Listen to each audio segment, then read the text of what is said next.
Hello दोस्तों, मेरा नाम है अश्विन कुमार राठौर। आप देख रहे हैं हमारा चैनल एक यार क्लासेस। हम कर रहे हैं क्लास 11 का चैप्टर 4 मोशन इन प्लेन। यह हमारा पार्ट 3 है, रिजोल्यूशन ऑफ वेक्टर। ठीक है, इससे पहले के बाद आपको देखने हैं तो प्लेलिस्ट में जाकर देख सकते हैं। पार्ट 3 में क्या पढ़े हैं? Resolution of vector. इससे पहले हमने वेक्टर की कुछ प्रॉपर्टीज पढ़ी थी पिछले पार्ट में, अब वहां जाके देख सकते हैं। अब रिजोल्यूशन ऑफ वेक्टर का मतलब क्या हुआ? हमने सीखा था कि वेक्टर को जोड़ सकते हैं। अगर ए और बी वेक्टर दिया है तो पैरेलल लो ट्रायंगल लो लगा के जोड़ सकते हैं। अब रिजोल्यूशन मतलब क्या हो? वेक्टर को तोड़ना, वेक्टर को तोड़ना। एक वेक्टर को दो कंपोनेंट्स में तोड़ना या तीन कंपोनेंट्स में तोड़ना। अब तोड़ने का मतलब ये नहीं कि इसको तोड़ दिया थोड़े देर के, एक्स एक्सिस और वाई एक्सिस में तोड़ना। अब जैसे कि एक वेक्टर है, ये वेक्टर ये ग्राफ बनाते हैं, ठीक, इसलिए ये वेक्टर है, ठीक है, और ये y एक्सिस है और ये x एक्सिस। ये क्या है हमारा? a वेक्टर, और एंगल बना रहा है थीटा इसके साथ, ठीक है। तो a वेक्टर है। अब इसको मैं x एक्सिस की तरफ हमने सीखा था कि हमारा जो वेक्टर होता है वो कुछ एक x एक्सिस पे रहता है और y एक्सिस पे रहता है। ये x एक्सिस पे उसका मैग्नीट्यूड है और y एक्सिस पे उसका मैग्नीट्यूड है। तो इस a वेक्टर का x एक्सिस पे क्या कितना मैग्नीट्यूड है और y एक्सिस का कितना मैग्नीट्यूड है, तो उसको तोड़ सकते हैं। अगर मैं मानूं कि एक सीधी वर्टिकल लाइन खींचनी है, सही, मतलब डॉटेड लाइन यहां पे अगर मैं खींचता हूं तो यहां तक मेरा मानता हूं कि ये ax है। क्या है मेरा? ax, और जो मैग्नीट्यूड है वो ax कितना है? ax, और ये ax i क्या है? डायरेक्शन दिखाते हैं। तो इस x एक्सिस जो वेक्टर है वो मेरा ax i क्या है? तो इसका कंपोनेंट y एक्सिस पे जो है ay j क्या है? ay j क्या है? ठीक है, तो पढ़ा जाता है ay j क्या है और ax i क्या है। तो मैंने a वेक्टर को दो में जोड़ दिया, ax i क्या है, ay j क्या है। तो a वेक्टर को हम लिख सकते हैं ax i cap ay j cap, ठीक है। तो a वेक्टर को हमने तोड़ लिया, दो वेक्टर कंपोनेंट्स में, एक एक्सिस की तरफ एक y एक्सिस की तरफ। तो इस तरीके से हम दो वेक्टर के एक वेक्टर को दो वेक्टर में तोड़ सकते हैं। अब ये थीटा है हमारा, ठीक है। अब ये बताओ जो sin थीटा होता है वो क्या होता है? Perpendicular upon hypotenuse. अब इस वाले केस में देखा है तो परपेंडिकुलर क्या है? ये है, मतलब a y के बराबर, और हाइपोटेनस क्या है? a। तो sin थीटा क्या है? a y अपॉन में a, इससे a y निकलता है a sin थीटा। अगर सिमिलरली देखी जाए तो cos थीटा क्या होता है? Base upon hypotenuse. बेस क्या है? ax है, यहाँ पे बेस ax, ठीक है, और हो गया है हाइपोटेनस a, ठीक है, a वेक्टर। तो ये ax क्या आ गया? a cos theta, a cos theta, जिससे a वेक्टर को हम ले सकते हैं a ax लिखेंगे हम a cos थीटा, i क्या है, और ये वेक्टर लिखेंगे a sin थीटा j क्या है। तो इस तरीके से हम a वेक्टर को लिख सकते हैं। अगर हमें उसको थीटा पता हो तो उससे दो कंपोनेंट्स लिख सकते हैं कि x एक्सिस पे कितना है, y एक्सिस पे कितना है। इसे कहते हैं रिजोल्यूशन, मतलब तोड़ देना, भाई a वेक्टर को तोड़ देना। तो ये हमारा एक्सिस में। अब इसका मैग्नीट्यूड निकालना है कि a वेक्टर का मैग्नीट्यूड कितना है वो निकालना है। तो वो कैसे निकालेंगे? देखो, अब a y होता है a sin थीटा, ax का क्या है? a cos theta. अगर मैं ax का स्क्वायर करूं, ay का भी स्क्वायर करूं, मतलब x मतलब a स्क्वायर क्या है हमारा? ax, a cos theta, a square cos का थीटा होगा, और a y क्या है? a sin theta, a square sin square theta होगा, ठीक है। तो a स्क्वायर cos का theta, a square sin square theta. अब क्या लूंगा? a स्क्वायर कॉमन लूंगा, क्या लूंगा? a स्क्वायर कॉमन, क्या हो जाएगा? cos square theta plus sin square theta. और ये तो हमने बचपन में पढ़ा है, cos square theta plus sin square theta क्या होता है? 1, इसका मतलब tan में। तो भाई ये 1 हो गया, तो a स्क्वायर आ गया। तो a स्क्वायर किससे आ रहा है? a square plus a y square. इसका मतलब a स्क्वायर इसमें हमारा ये आ रहा है a स्क्वायर, ठीक है, a y स्क्वायर। तो a बराबर क्या आ गया? रूट में a x स्क्वायर प्लस में a y स्क्वायर, ठीक है। ये क्या था? मैग्नीट्यूड, a वेक्टर का मैग्नीट्यूड। तो भी किसी वेक्टर का मैग्नीट्यूड निकालना तो हम इस मेथड से निकालते हैं, और कंपोनेंट लिखना हो तो इससे लिखते हैं। ये आपको पता होना चाहिए वेक्टर में किस तरीके से किया जाता है। ये हमने पढ़ लिया रिजोल्यूशन। अब पढ़ेंगे वेक्टर एडिशन। अब वेक्टर एडिशन पहले पढ़ चुके हैं भाई भैया, सॉरी हम पढ़ चुके हैं वेक्टर एडिशन कि क्या होता है, ट्रायंगल लो, पैरेलल लो, ठीक है, हम वो पढ़ चुके हो। मगर अब दूसरा मेथड, एनालिटिक मेथड, ठीक है, वेक्टर एडिशन, ठीक है, इसे एनालिटिक मेथड, ठीक है, vector addition analytic method. Okay,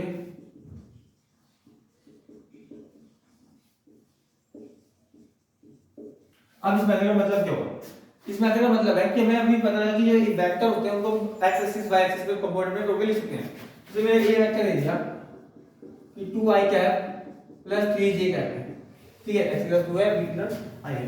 तो b वेक्टर दे दिया मेरा 5i cap plus 7j cap, और मेरे से बोला इनका प्लस दे दो। आप प्लस क्या है मेरा r इक्वल में a प्लस, तुम्हें कुछ नहीं करना भाई, बस सिंपल क्या बात है, i का i से प्लस लो, j का j के प्लस लो, x का x से y से y प्लस।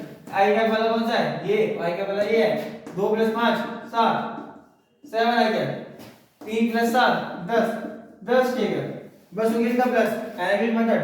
अब इधर ही बात करते हैं सब्जेक्ट की कि भाई मेरा r जो वेक्टर है वो क्या है मेरा a - b है, क्या है a - b है। तो भाई सब्ट्रैक्ट करो, 2 में से क्या गया -3 आएगा, 3 में से क्या जाएगा तो -4 जाएगा, ये हो गया हमारा। प्लस माइनस कर सकते हैं हम, वेक्टर एडिशन सब्ट्रैक्शन कर लो, ठीक है, सब्ट्रैक्शन में लिखेंगे एलिमेंट मतलब हमें दो वेक्टर दे दिए हैं उनका प्लस माइनस कर सकते हैं सिंपल से i एक्सिस i के साथ i के j का j के साथ, ठीक है, और k का k के साथ, ये आपको पता होना चाहिए। ये क्या हो गया हमारा वेक्टर एडिशन मेथड। अब ये तो सीख लिया, अब एक और चीज सीखते हैं। अभी जो रिजोल्यूशन दिया हमने क्या किया कि हमने जो एंगल माना ए और बी थे वो 90 डिग्री 90 डिग्री। अगर हमारा जो हमने एडिशन करते हैं, अब वेक्टर का एडिशन करते हैं, क्या करना है एडिशन। एडिशन करेंगे क्या है, अगर ए वेक्टर मेरा ये है, ठीक है, और थोड़ा सा देखते ए वेक्टर है और ये मेरा बी वेक्टर है, इनका ऐड करना है, क्या करना है इनको ऐड करना है, क्या करना है ऐड। तो ऐड करने के लिए हम क्या करते हैं भाई, पैरेलल लो कि हमारा आर वेक्टर यहां से एक पैरेलल लाइन खींच देते हैं, ठीक है, यहां से भी एक स्पीड तो पहले है, ठीक है। अब हमें दूसरा मेथड करना है, पहले हम वही करेंगे और मेथड की तरीका की फार्मूला मिल जाएगा, हमें ए बताओ बी बताओ तो हम पता कर लेंगे ये कितना है। ये ए वेक्टर है, इसको दिखाते हैं ज्यादा सही रहेगा, ए वेक्टर और बी वेक्टर, ठीक है। अब इसको हमें निकालना है कि वह कितना इसका आ रहा है, रिजल्टेंट क्या आ रहा है। तो इनके ए और बी के बीच जो एंगल है वो मानते हैं थीटा, क्या मानते हैं थीटा, और जो रिजल्टेंट और ए के बीच में एंगल है वो अल्फा, क्या है अल्फा। ये पूरा थीटा और ये पूरा अल्फा, क्या है अल्फा। अब यहां से एक टोटल लाइन खींच देते हैं, परपेंडिकुलर लाइन खींच देते हैं, इसको इधर नाम देते हैं s, यहां नाम देते हैं n, यहां देते हैं p और ये o नाम देते हैं, ठीक है। ये परपेंडिकुलर लाइन खींच दी हमने, 90 डिग्री लाइन खींच दी है, ठीक है। अब क्लियर कर दी। अब देखो ये थीटा है, ये पूरा थीटा है, तो ये भी क्या है पूरा थीटा, क्या है थीटा। ये a वेक्टर क्या है हमारा a वेक्टर, अगर ये v वेक्टर है तो ये भी v वेक्टर होगा, क्या होगा v वेक्टर होगा, ठीक है। अब ये थीटा है, अब कंपोनेंट थोड़ा सा क्या है कि हमारा x एक्सिस क्या होता है b a cos थीटा होता है और y एक्सिस क्या होता है a sin थीटा होता है। तो अगर v को तोड़े तो ये x एक्सिस है ना b cos theta, b cos theta, ये pn, ठीक है, pn है किसके बराबर है b cos थीटा, और वही आते हैं sn, क्या करें sn, तो sn क्या होगा हमारा b sin theta, b sin theta, ठीक है।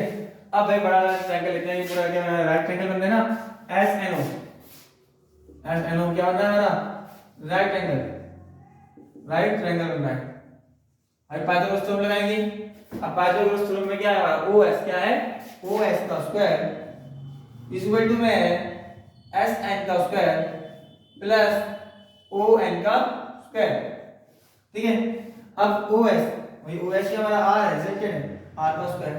SN मैंने बताया कि SN क्या हमारा B sin theta, B sin theta, ये इसका स्क्वायर करेंगे। अब जो ON है, ON को लिखते हैं OP plus PN, OP plus PN, ये ON को OP प्लस PN लिखेंगे, OP प्लस PN, OP हो गया भाई, ठीक है, R स्क्वायर, ये जाएगा B square sin square theta, ठीक है।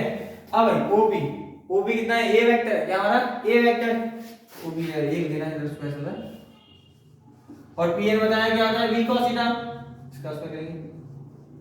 यहां क्या लगेगा a square plus b square का फॉर्मूला लगेगा, ये तो हमारा सेम रहेगा, पहले ये क्या रहेगा same, a square plus b square formula है a स्क्वायर, ये हो जाएगा b square cos square theta और प्लस 2ab cos थीटा, ठीक है। अब देखो b square sin theta b square cos theta, तो b स्क्वायर अगर मैं इसमें कॉमन ले लूं तो क्या हो जाएगा sin square theta plus cos square theta और बाद में a square plus 2ab sin cos theta. अब sin cos से sin theta plus cos theta क्या होता है 1, तो r स्क्वायर में तुम्हें बचा हमारा, ठीक है, तो बचा a square plus b square plus 2ab cos theta square, sorry यार लगा दिया square plus 2ab cos theta, ये r स्क्वायर वेक्टर पे लगा रहा हूं, ये r स्क्वायर, ठीक है। r से स्क्वायर हो जाएगा रूट में जाएगा, तो r स्क्वायर में आ गया a square plus b square plus 2ab cos theta, ये क्या निकला z, क्या निकला हमारा z, r वेक्टर का z। कोई भी दो वेक्टर दे दो किसी भी एंगल में, आप ये फॉर्म लगाकर उसका z निकाल सकते हैं। तो ये हो गई वेक्टर की बात, क्या हो गई मैग्नीट्यूड की बात। अब डायरेक्शन में लगाते हैं, डायरेक्शन डायरेक्शन क्या दिखा रहा है अल्फा, भाई वेक्टर जो हमारा जो अल्फा दिखा रहा है डायरेक्शन जो वेक्टर है वो क्या है अल्फा है, एक्सिस का अल्फा क्या रहा है, अल्फा क्या रखा है डायरेक्शन दिखा रहा है, तो अल्फा कितना है, तो अल्फा निकालने के लिए हम कहेंगे tan अल्फा, क्या लिखेंगे tan अल्फा। अब tan अल्फा के दिया जाए तो sn अपॉन में on, sn अपॉन में on, भाई on किसके बराबर था ob प्लस bn, मतलब a plus b cos theta, और sn क्या हमारा b sin थीटा, और on जिसमें निकाला है कि a plus b cos theta, उससे निकलता है कि tan अल्फा हमारा किसके इक्वल है b sin थीटा अपॉन में a plus b cos theta. ये क्या है हमारा डायरेक्शन, इससे अल्फा निकाल लोगे आपकी डायरेक्शन निकल जाएगी। तो ये हमारा चैप्टर पूरा मतलब वेक्टर का पार्ट अभी तक पूरा हो गया, ये पार्ट 3 है। अब इसके नेक्स्ट पार्ट आगे चैप्टर की पार्ट आप जब ये वीडियो आएगी, ठीक है। और मेरी वीडियो पसंद आ रही है तो चैनल को लाइक कीजिए, चैनल को सब्सक्राइब कीजिए और मेरे वीडियो को सब्सक्राइब कीजिए, लाइक कीजिए, ठीक है। थोड़ा लास्ट में हो जाता है, ठीक है। वीडियो मेरी लाइक कीजिए, चैनल को सब्सक्राइब कीजिए, बहुत मेहनत लगती है, और मेरे चैनल को सपोर्ट कीजिए, प्लीज सपोर्ट कीजिए, क्योंकि आगे वीडियो बनाने की मोटिवेशन हो, मोटिवेट हो, ठीक है।